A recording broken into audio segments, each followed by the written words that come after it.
Welcome to my sleep routine live. Um, thank you for joining me.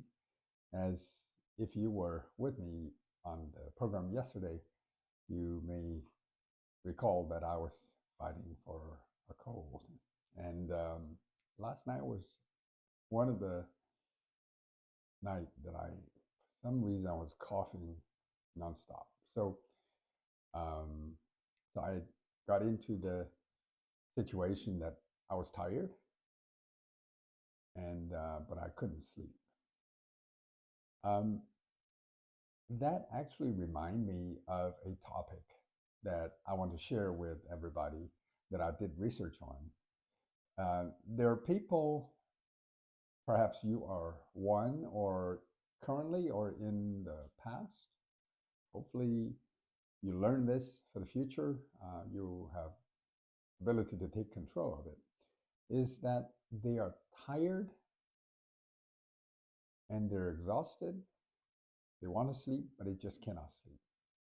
So, so I would share top five reasons, and there could be more reasons for each individual, but based on the research, there are top five reasons for I'm tired, but I couldn't sleep. So here you go. So if you have trouble sleeping for the past number of days or even weeks, depends on the time of year. Let's say this time of the year, that is winter and that is dark. The days are short, nights are long. You could have a circadian rhythm issue. So if you're familiar with it, wonderful. If not, please look deeper, and I will share some links in the description. Circadian is one that is it's such a auto part, automatic rhythm in our life that we don't think much until it's off, right? So if you drive a car, we know we need to adjust it depending on what kind of car you've been driving. They call timing belt or timing chains. So circadian rhythm is really a timing system. So, and the key to control that system is light. And so if the light is off, for example, in northern part of the world, we will see much shorter days. And so what's missing are some of the called first light. So ideally, we need to have exposure to a certain light first thing in the morning, uh, white light, blue light, and then exposed to what they call the last light, which are typically warmer color lights towards the later part of the day. And that over at least 7 to 10 days will start to have an effect gradually it will correct it. So if that's the reason, um, I strongly encourage you to look into circadian, to look into the way to correct it. And the best part of it is, if that is the reason, you'll correct it naturally and you address the root cause, and now you have a power to naturally adjust it sometimes, even when you travel. So it's phenomenal. So I strongly encourage it. And by the way, we also just look up sleep.longevitable.com. And so we have a course specifically about how to do it, what to do with. And so that will solve, well, it was designed based on the science that the circadian or the light exposure affects not only your rhythm, but also um, the mood and what they call season affected. disorder called SAD, or some people more severe situation, depression. But as I often say, check with your physician and and observe yourself to see if that's your situation and that's right for you. So the other reasons are it could be anxiety, right? So we have laying off or change of government, change of policy, from big and small, or the child is, of course. So will always cause us to have anxiety.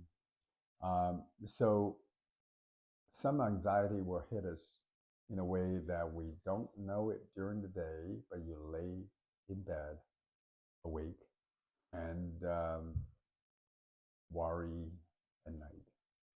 Those are the ones that called keep you awake at night. So those are ones. If those are ones, um, get help and find ways to deal head on. Get help in any form or shape that is positive, um, and then seek professional help if needed. But that's important. That's identify the root cause. So, and then the third is if you have certain um, medical conditions, that is what are called underlying conditions. So if none of these, circadian issue or the anxiety issue is a problem, check with your GP or physician to see if any of physical activities physical issues could be one. Now, personally, I have high cholesterol, and this is very ironic, but I will share this. It's my personal information.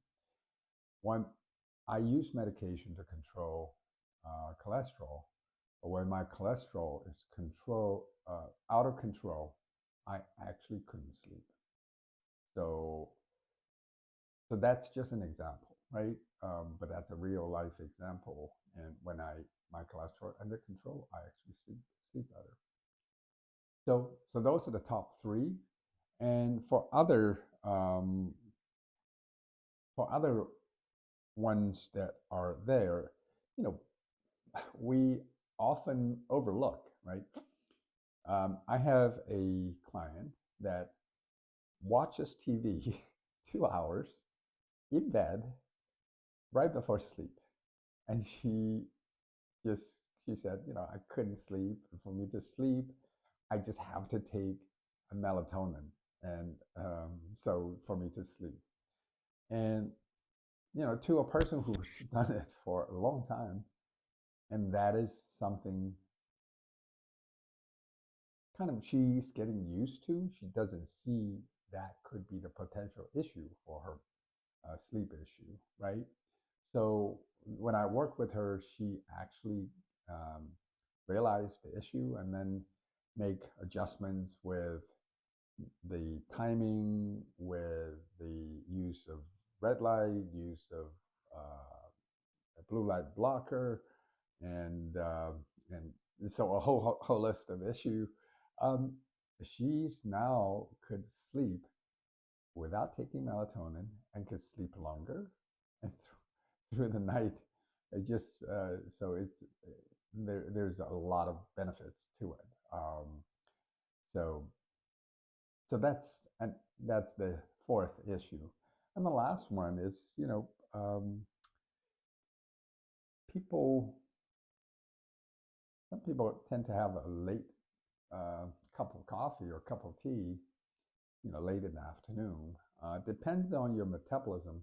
Some people will get rid of the caffeine faster, and others are not, right? So if the system, you still have caffeine, you just wouldn't sleep. But if you do that regularly, you just wonder why you couldn't sleep. That actually can get you even more frustrated and lose more sleep. So that is the fifth major uncommon and easily correctable um, issue to really um, restore the sleep. So there are other issues, but I would, for the interest of time, I would just limit to five for today's topic sharing. So thank you for watching, and have a great night.